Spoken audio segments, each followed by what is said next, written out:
여러분들이 이 단원에서 알아야 하는 단어. 일단, 이제 개념어, 그러니까 이제 화법에 해당하는 개념어들을 여러분이 좀 내신이기 때문에 좀 외운다는 생각으로.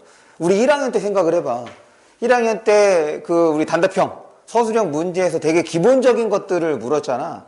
2학년 때도 큰 차이는 없을 거다. 그렇기 때문에 일단 기본적인 용어는 여러분들이 좀 외워서 쓸 수 있어야 한다.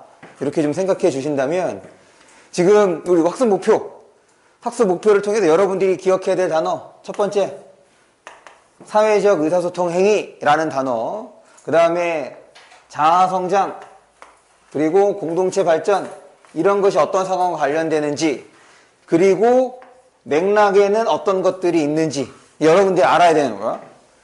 여기 있는 단어가 어려운 단어들이 아니야. 이해했다 끝이 아니라 여러분들이 외우셔야 한다고. 내신이기 때문에. 알겠어요? 그래서 여러분 문제를 풀고 채점을 할 때는 정확하게 그 단어를 쓰는지 그렇지 않은지를 꼭 확인을 할 겁니다. 밑에 볼게요. 그러면 이제 여기서 배우는 이유. 현대는 소통이 중요한 시대이며 매체의 발달로 화법과 작문의 영향력이 점점 커지고 있다. 지금 화법과 작문이를 따로 배우는 이유가 요 매체와 관련되는 거네. 다양한 매체들이 나타나고 있기 때문에 그렇다는 것. 그래서 두 번째 줄이야. 말과 글로 자기를 표현하고 다른 사람과 정보를 주고받으며 문제를 해결하는 일. 그러니까 이 화법과 작문을 통해서 세 가지 할 수 있다는 거지. 일단 첫 번째, 말과 글로 자기를 표현. 그 다음에 다른 사람과 정보를 주고받으며, 이게 이제 의사소통이 되겠고, 문제를 해결. 이렇게 세 가지의 일을 할 수 있다.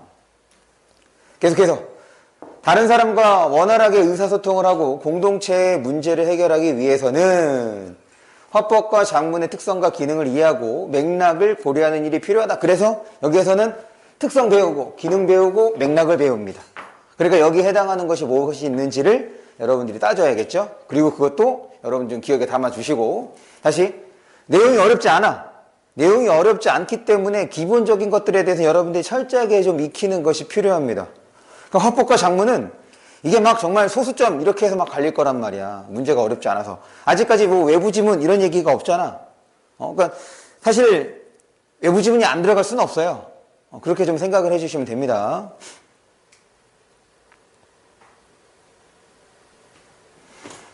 그래서 여기서 뭘 배울 거냐? 방금 얘기했던 거.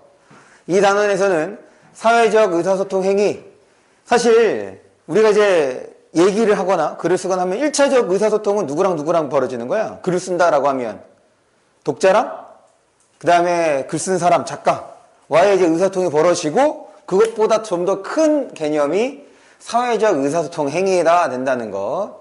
그래서 얘 그대로 이거 기억하시고, 그 다음에 개인의 자아 성장, 어떻게 하면 내가 성장하는지야.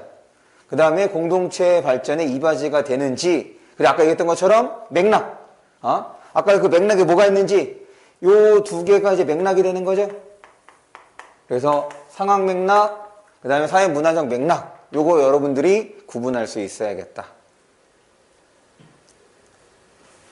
넘어갑니다. 이거를 이제 구체적으로 배운다라고 생각해 주시면 돼요.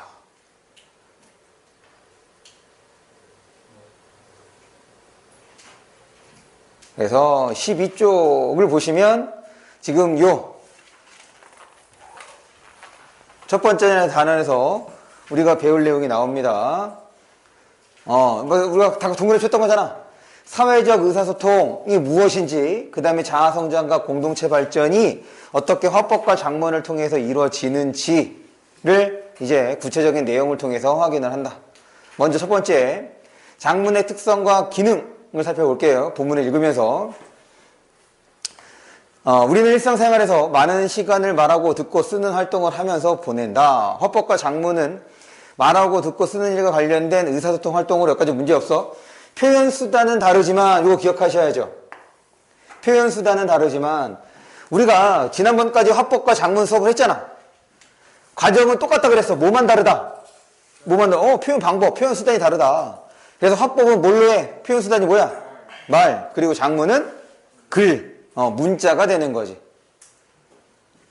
그래서 화법에서는 말로, 그 다음에 장문에서는 문자로 의사소통을 한다는 것 한 번 더 확인을 했습니다. 그래서 두 번째 문단이야. 화법은 말을 사용해 사고와 정서를 주고받는 의사소통 행위다. 그럼 장문도 똑같겠지? 장문은 뭐가 되겠어? 말을 통해가 아니라 뭐가? 바꿔봐. 화법, 이게 지금 화법이 무엇인지 화법의 개념을 제시해주고 있잖아. 화법이라 이렇게 얘기했어. 그럼 장문은 뭐야? 장문은? 그렇지. 장문은 문자를 사용해 사고와 정서를 주고받는 의사소통 이렇게 되는 거라고. 됐죠? 그래서 주의할 거 이 부분이네. 사고와 정서를 주고받는 거래요. 주고받는 당연히 의사소통이니까 주고받는 거지. 그런데 뭘 주고받는 거냐? 사고, 생각하는 것과 그 다음에 정서, 나의 느낌 이런 것들을 주고받는 것. 계속 화자와 청자는 주로 직접 대면하여 이거 이제 바로 뭐가 되는 거냐면 화법의 특징이라고 할 수 있겠죠? 직접 대면. 그런데 우리 이거 보면서 장문 생각해봐. 장문은 직접 대면이 돼? 안 돼? 안 되지. 의사소통하기 때문에 언어적 표현뿐 아니라 그러니까 화법을 이루는 이제 요소가 되는 거네요. 언어적 표현. 이거는 이제 말 그대로 메시지입니다. 내용이야.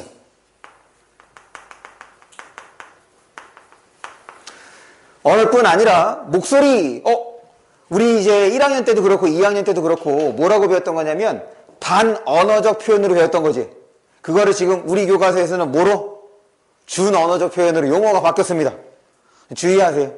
지금 이제 우리 교과서에서는 지금 준언어적 표현 뭐랑 똑같은 거라고? 이거 반언어적이랑 똑같은 거야. 그 다음에 표정, 몸짓, 비언어적 표현 이렇게 이런 것들에서 자신의 사고와 정서를 담아 주고받는다. 그러면서 이번에는 그 다음에는 장문에 대한 얘기인데 똑같겠죠? 똑같아. 다만 아까 차이가 뭐였어? 직접 대면, 화법은 직접 대면하기 때문에 지금 언어적 표현, 비언어적 표현, 준언어적 표현이 의사소통에 영향을 미친다 그 얘기인 거지. 그런데 장문을 보면 그게 아니야.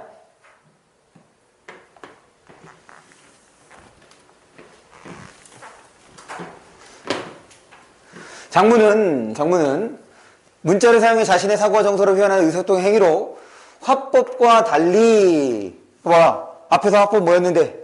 직접 대면이었잖아.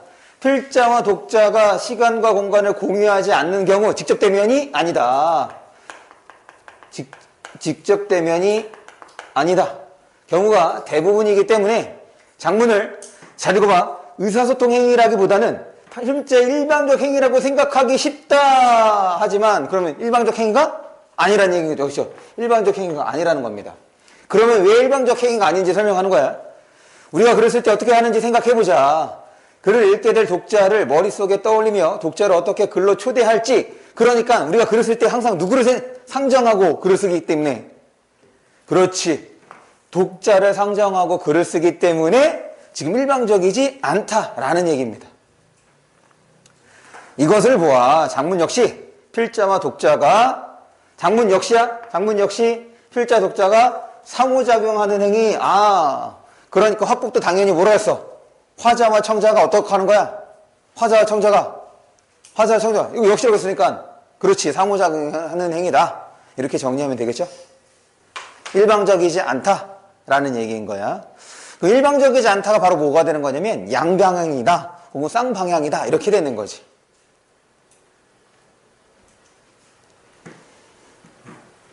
계속 볼게요.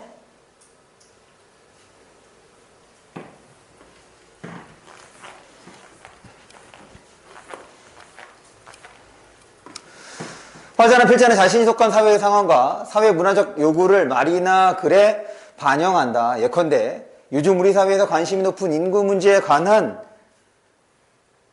글을 쓴다고 가정해보자. 필자는 글을 쓰는 목적, 주제, 독자의 요구와 반응 등을 생각하며 글을 써나갈 것이다. 한편 독자는 그 글을 읽고 우리의 인구 문제를 새롭게 인식하고 가족이나 친구에게 글의 내용과 자신의 생각을 전할 수도 있다. 봐봐.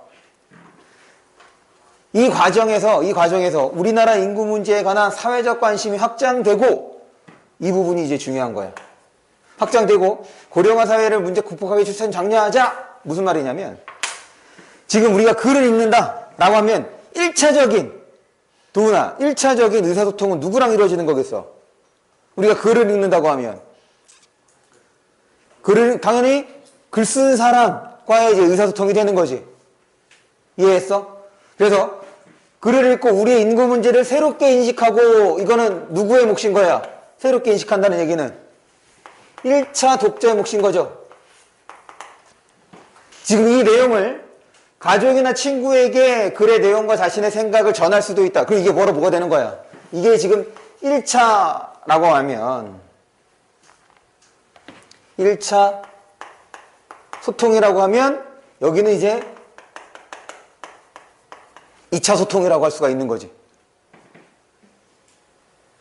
우리가 글을 읽었단 말이야. 그럼 1차는 당연히 누구랑? 글쓴이와의 의사소통 행위란 말이야. 그런데 거기서 그치는 것이 아니라 지금 이 얘기를 누구에게도 주변 사람들과도 나눌 수 있다는 거지. 이게 바로 2차가 되는 거고. 우리가 1학년 때 그래서 이걸 뭐라고 했어? 이게 바로 사회적 의사소통이라고 했던 거 아니야. 그래서 이거 보면 고령화 사회 문제를 극복하기 위해 출산을 장려하자. 이게 바로 담론 형성입니다. 사회적 담론 형성. 이렇게 할게요.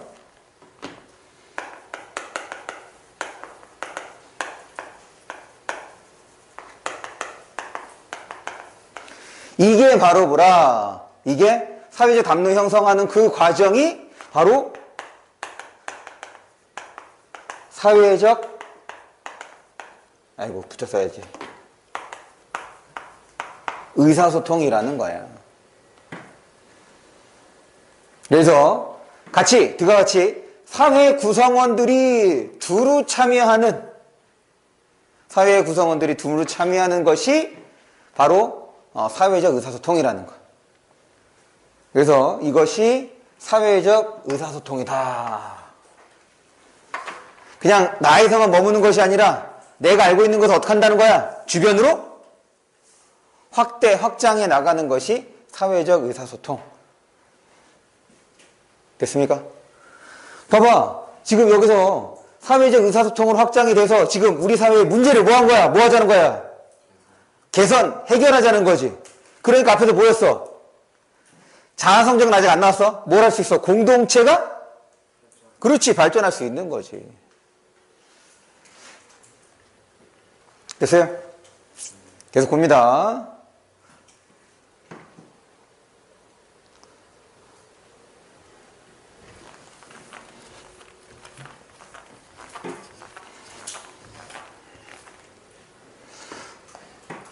헌법과 장문은 의사소통 문화를 형성하여 사람들의 언어 환경에 영향을 주기도 한다. 예컨대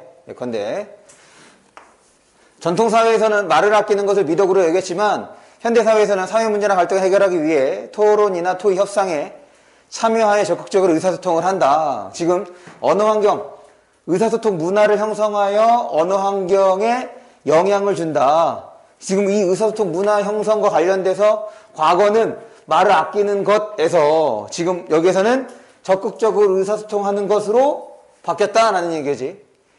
이러한 의사소통이 지속적으로 이루어지면서 현대인들은 자신의 의견을 밝힐 때 적절한 근거를 봐봐.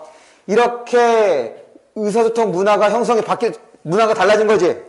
달라졌더니 어떻게 된 거야? 언어 환경이 달라진대. 그 언어 환경이 달라진 거는 이렇게 된 거죠. 현대인들은 자신의 의견을 밝힐 때 적절한 근거를 표현하고 다른 사람들의 의견을 들을 때 비판적으로 수용하는 것이 효과적이라는 인식을 하게 되었다. 이것이 바로 언어 환경이라 혹은 의사소통 문화라고도 볼 수 있는 거지. 이렇게 달라졌기 때문에 말하고 듣고 이런 것들도 달라졌다가 되는 거죠.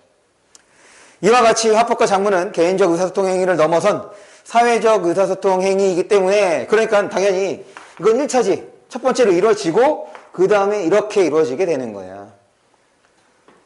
우리는 자신이 말하고 쓴 내용에 대해서 이거 주의해야죠. 공신적으로 책임지는, 그러니까 책임감 있게 글을 쓰는 것이 필요하다. 책임감 있게 말하고 책임감 있게 글을 쓰는 것이 필요하다라는 얘기입니다. 됐죠? 넘어갑니다. 이번에는 화법과 장문의 기능을 볼게요. 지금 조금 전에 봤던 거는 이제 화법과 작문의 특성에서 어떻게 사회적 의사소통으로까지 나아가게 된다라는 거. 화법이 뭐고 작문이 무엇인지를 확인을 했습니다. 그러면 이제 역할, 기능. 화법과 작문에는 중요한 기능 두 가지가 있대요. 그래서 하나는 1차야. 자아성장에 기여하는 거고 2차는 공동체 발전에 이바지하는 것. 그런데 공동체 발전에 이바지하는 것은 앞에서 우리가 살펴봤죠? 살펴봤다기보다는 충분히 추론이 가능하지. 뭐 때문에 공동체 발전에 이바지할 수 있었던 거야? 뭐 때문에? 그게 뭐야? 2차 소통. 그렇지. 사회적 의사소통이기 때문에 공동체 발전에 이바지할 수 있었던 거잖아. 됐어? 그럼 이제 자아성장. 그러면 봐봐. 얘가 2차적 행위에 2차적 소통에서 나타나는 거라면 자아성장은 당연히 뭐겠어? 1차적 소통에서 나타나야 되는 거겠죠? 그럼 내가 성장한데 우리가 보통 성장한다는 것은 어떤 의미로 쓰는 거냐? 자라고 발전하고 이런 거지. 그러면은 도영아 전에는 어떻게 됐다는 거야? 보고 있는 거 맞아? 네. 아니, 도영이가 이제 태도가 딱 일관되게 변함없이 있으면 이게 좀 의심의 눈초리로. 그래서 다시 1차적인 거. 그러니까 내가 어떤 상태인지를 알고 그래서 내가 몰랐던 것을 깨닫게 되고 이제 이런 것들이 이제 자아성장이라고 할 수가 있는 거죠. 그래서 예를 든 거 봅니다.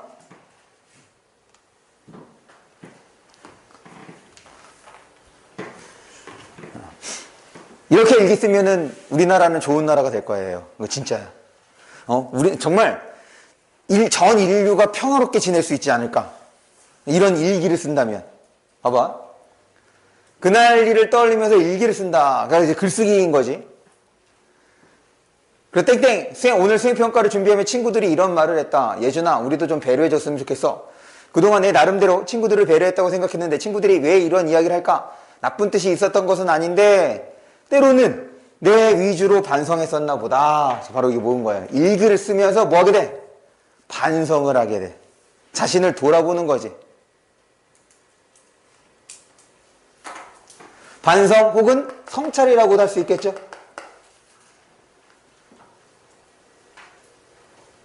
그 다음에 여러분들이 여기 이건 어려운 말 아니잖아. 자기 반성, 자아 성찰 어려운 말 아니야. 그래서 궁극적으로 어떻게 되는 거냐면 자아 성장이 되는 거야. 중요한 건 이 부분이야. 지금 이 말을 주의해 주세요. 그러니 반성했으니 어떻게 한 거야? 반성했으니 안 좋은 점 개선해야지, 고쳐야지. 앞으로는 친구들 이야기에 더욱 기울이면서 나의 이런 면을 고쳐나가겠다. 그거를 작은 글씨로 뭐라고 해놨어? 조정이라는 말을 이제 여러분들이 기억하셔. 자아 반성과 자아 조정을 거치면 뭐 할 수 있다는 거야? 자아 반성과 자아 조정을 거치면 자아 성장을 할 수 있다. 이렇게 되는 거지.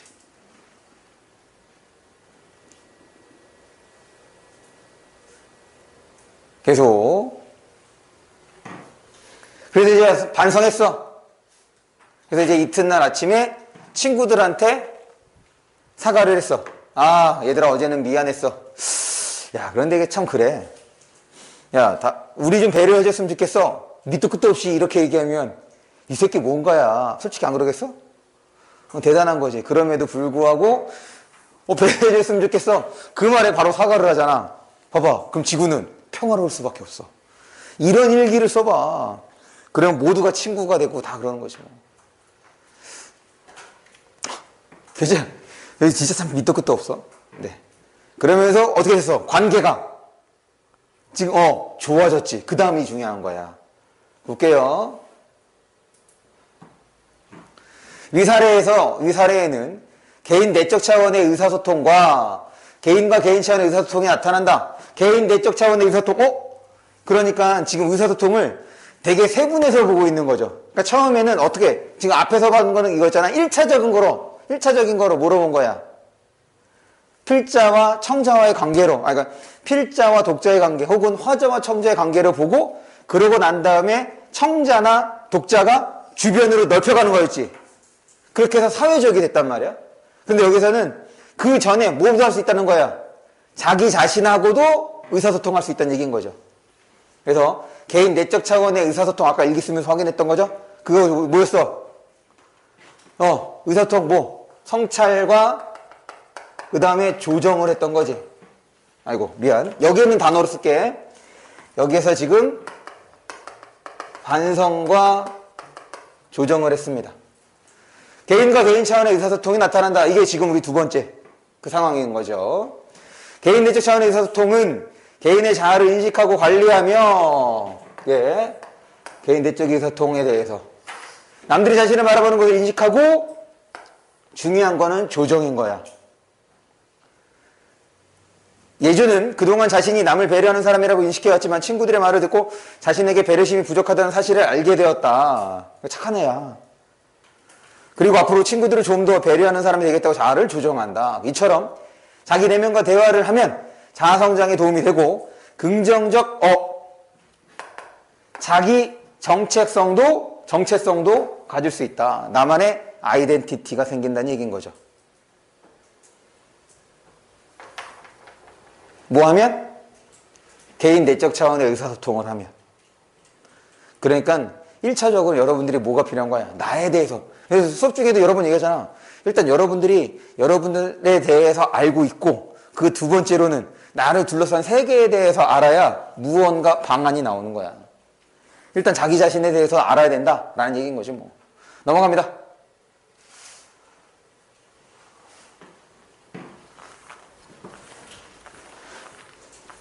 그러고 난 다음에 이제 나에 대해서 알게 됐어. 그리고 내가 어떤 사람인지를 정했어. 자기 정체성이 생겼어. 그걸 바탕으로 개인과 개인 차원의 의사소통을 하게 되면 이거 볼게요.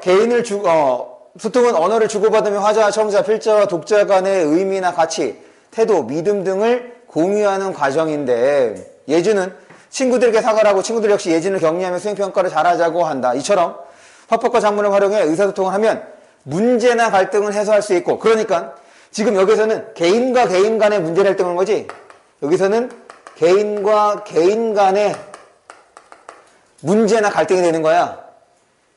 서로에 대해 이해 깊어져 인간적인 유대를 형성할 수 있다.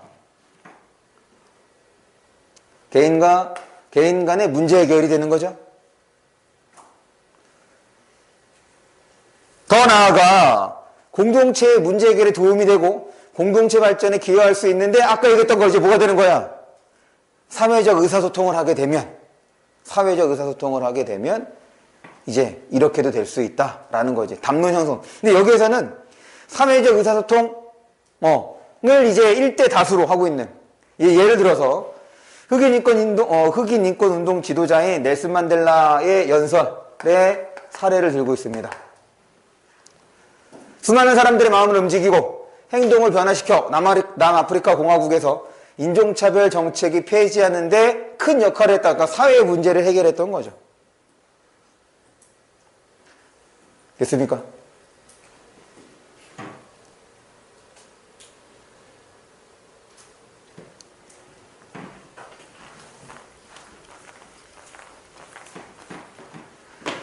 이와 같이 화법과 작문 활동은 긍정적 자기 정체성을 확립하고 뭐를 통해서? 이거 뭐를 통해서요?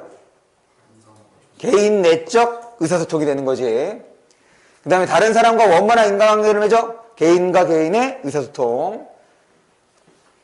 그 다음에 공동체의 발전을 추구하는 데 도움이 된다. 따라서 화법과 작문 활동할 때는 자신이 무엇을 중요하게 여기는지 염두에 두고 원활한 대인관계를 유지하며 사회적 의사소통에 적극적으로 참여하는 자세가 필요하다. 마지막에 이제 정리가 되어 있는 거네요. 됐죠? 네. 넘어가겠습니다.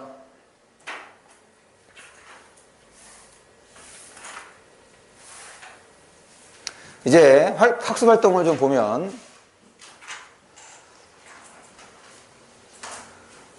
지금 이게 뭐로 우리 합법 문제 혹은 작문 문제 이거 여기 있는 것이 이제 일종의 뭐가 되는 거야? 자료가 되는 거야. 맞지? 자료가 제시가 된 거고 이것들을 활용해서 어떻게 글을 쓸지 어떻게 그러니까 초고가 나왔다면 거기에서 이제 문제 우리가 화법 작문 풀었던 거 그런 형태로 문제를 낼 수 있겠죠? 봅니다. 고등학교 땡땡고등학교 학생회장의 의견이야. 요즘 화장을 하는 학생이 많습니다. 무분별한 화장 때문에 자기 일에 소홀하게 된다는 의견이 나와 화장품 사용에 이렇게 되는 거죠. 자기 일에 소홀하게 되는 점 때문에 이게 근거지. 뭐 하자는 거야? 화장품 사용에 대한 규제를 강화하자. 이렇게. 그럼 당연히 여기에 대해서 뭐가 형성이 될 수 있겠어? 찬성과 반대 이런 의견이 형성될 수 있겠지? 그래서 학생회장이 발표한 내용 들었어? 각자 자기가 좋아하는 옷을 입는 것처럼 화장도 자신의 개성을 표현하는 일인데 야 이건 개성을 표현하는 일이다. 그래서 규제하려는 거지. 그럼 뭐야? 규제에 대해서 찬성이야 반대야? 반대. 부정적으로 생각하는 거죠. 은서의 경우는 좋다고 생각해. 얘는 지금 학생회장 의견의 긍정. 지금 그 근거는 불안전성과 오남용 문제 때문에 규제하자라는 얘기인 거야. 그 다음에 답니다. 학교 누리집 자유 게시판이래.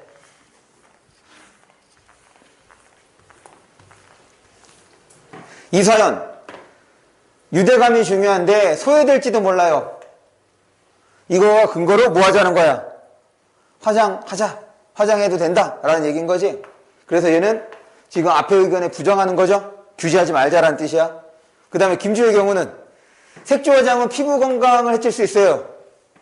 지금 이거는? 그렇지. 찬성, 긍정하는 거지.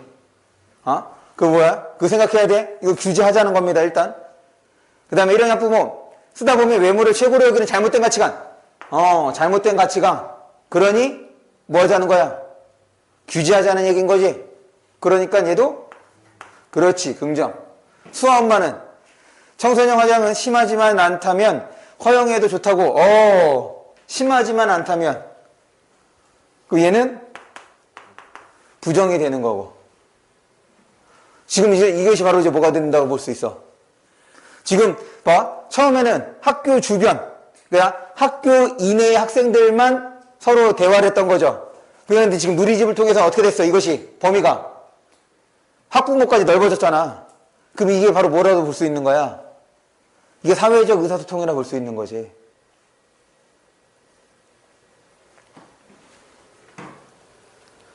그 다음에 나도 마찬가지겠죠. 고등학교 학생이 지역신문에 기고한 글, 이것도 이제 자신의 의견을 개진하면서 지금 이와 관련된 논의를 뭐 하려고 하는 거야? 확대하려는 거지. 아름다움을 추구하는 것은 인간의 영원한 관심사다. 아름다움 추구. 그러니까 사실 그 화장을 하는 것도 어떤 거로 볼 수 있는 거야? 아름다움을 추구하는 행위의 하나로 볼 수 있는 거니 이제 뭐일 가능성이 높겠어? 그렇지. 부정하는 거지. 규제하지 말자. 현대사회에서는 미디어의 발달로 청소년 화장이 확대되고 화장을 시작하는 연령도 점차 낮아지고 있다. 그런데 청소년 화장을 바라보는 우리의 시선은 곱지 않다. 청소년 화장을 무조건 부정적으로 판단하고 규제해서는 안 된다. 이게 주장이네요. 화장을 청소년의 권리로 인정하고 여기서 뭐야? 청소년의 권리. 그래. 아름다움을 추구하는 거는 청소년도 똑같다. 이건 하나의 권리다. 그러니까 침해하지 말자가 되는 거죠. 그래서 그거를 이제 일종의 뭐 대안으로서 방법을 좀 잘 알려주자.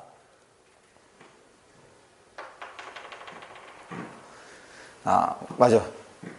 이제 여러분들 아직 잘 모르겠지만, 이제 제가 대학에 갔을 때, 딱 얘네들이 신입생인지 그렇지 않은지를 구분하는 기준이 있었거든. 그게 바로 뭐냐면 화장입니다. 내가 입학했을 때만 벌써 몇 년이야. 20년도 더 된 일이야. 대박이지. 나이 진짜 많이 먹었네. 그때 딱 입학하잖아. 그러면 1학년에는 딱 봐도 어색해. 2학년 때까지 좀 어색합니다.